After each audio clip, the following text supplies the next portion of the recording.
Professor Uzi Rabi, he's the director of the Moshe Dayan Center for Middle East Studies at Tel Aviv University. He's also the senior researcher at the Center for Iranian Studies at Tel Aviv University. Thanks again for joining me, Professor Uzi. So let's talk about these depots, if you will. It seems like the Americans shot into these warehouses, but it seems as though what it basically did, there's a great clip from the West Wing, which was a true story about Clinton yelling at the national security advisor saying, this is ridiculous. I had people hurt and I'm just going to basically take their lunch. So was this basically just that it's just a little slap on the wrist? Well, I mean, I think that we are in a slippery slope because this is just, we do talk now business because we do talk about the arms of the octopus, so to speak. Iran actually is orchestrating something by which to fund the flame till a certain level. They don't want to have an all-out war, but basically this is what's going on.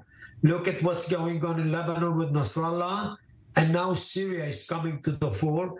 Israel rightly created sort of an equation by which to say if Hezbollah is going to cross a red line, Israel is going actually to go for Lebanon. The same is being sound with regard to Syria these days. But here's the thing. The Americans are here. They are getting kind of blow here and there, minor blows, from the Iranian militias in Iraq, Iranian militias in the east of Syria. Basically, what the Americans are trying to do is to just send another message to Tehran to have a second thought before it could be too late. We are in a very sensitive and delicate juncture. It is well known. And this is why I think the Americans are coming up with that. It is kind of a way by which actually to deter Iran mainly, and then the Iranian militias that are to be found in both Iraq and Syria. Because if Iran is going actually to push them on and urge them into the seam line of Syria and Lebanon and Israel, this would be something that would result in a regional war. And this is definitely what the Americans would like to prevent. Yeah, you mentioned, Uzi, the fact that it's delicate dance that they're doing. Let me regarding those overnight U.S. strikes in Syria, Defense Secretary Lloyd Austin, he left open the possibility of more strikes. Let's listen to a little bit of what he said yesterday. These attacks must stop. And if they don't stop, then we won't hesitate to do what's necessary, again, to protect our troops. These strikes are intended to disrupt and degrade the freedom of action and capabilities of these groups, which are directly responsible for attacks on U.S. forces in Iraq and Syria. So, Uzi, it sounds like he's trying to basically say, hey, don't cross that line. But at some point, the U.S. is also going to say, wait, you got to stop. I think that this is the problem with the, what we call the Gaza theater, because it is definitely not Israel versus Hamas. It is much more than that. What you see here is some ramifications, regional ramifications.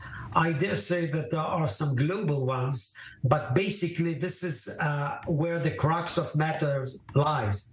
This is exactly what the United States would like to do, to make Iran be keenly aware of the combustible nature of things in both Iraq, Syria, and mainly Lebanon. And this is, in my opinion, I'm just trying to echo actually the things that were said by the Defense Secretary, but basically this is something that we have to make sure actually everybody is well aware of. If Syria is becoming kind of an arena of war, for all means and proposal, this could be definitely in no time be turned into the arena of miscalculations. What the Americans are trying to do is not only to send Tehran a message, but to make sure that actually this miscalculation is not going to be seen here, and then we are in this slippery slope all the way to what we call regional war. Uzi, who's talking to the Iranians if we're not, if the U.S. is not, if Israel is not? Who's talking to them? I think that they are being advised by both the Chinese and to some extent Russia. I mean, this is becoming kind of a sort of a global war. Ukraine is definitely well connected to that, and this has been evident in President Joe Biden's speech. In my opinion, you can definitely actually go to the map of the Middle East and beyond, and you're going to get two. Give me one country in the West that's talking. Give me one question in one country of the West. Sweden, Norway. That would be European states. That would be European states, those who are having kind of a very, very deep commercial and economic actually relations with Iran. Germany could be a very good option.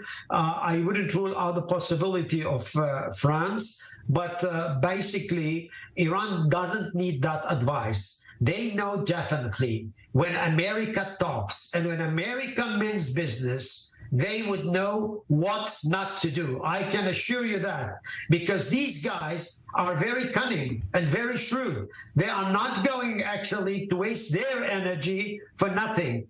As long as they are using their Arab servants, so to speak, what we call proxies, this is definitely goes in line with the Iranian interests. But when Tehran is under threat, and this is why I think that the Americans should speak with kind of in a more blunt way, the Iranians, I'm pretty sure, would get the message, but we'll have to wait and see how actually cards are going to be played out here.